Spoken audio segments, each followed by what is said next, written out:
နေပဲအနာပဲအမြဲနေချင်သူ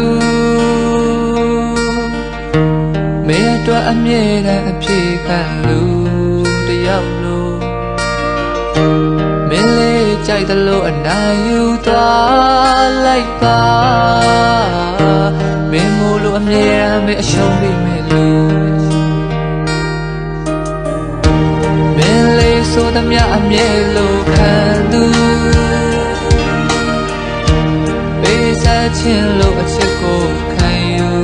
ထားလို့ကိုယ့်ရဲ့အချစ်ဟာအရာရာတိုင်းနဲ့နိုင်ရှင်ရဲ့အလုံးအသိမွားပဲရှိတော့တလို့တစ်ချိန်ချိန်မှာမဲချစ်တဲ့သူဟာ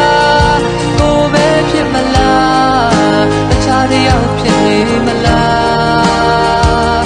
နောက်တစ်ချိန်မှာကိုချစ်တဲ့သူ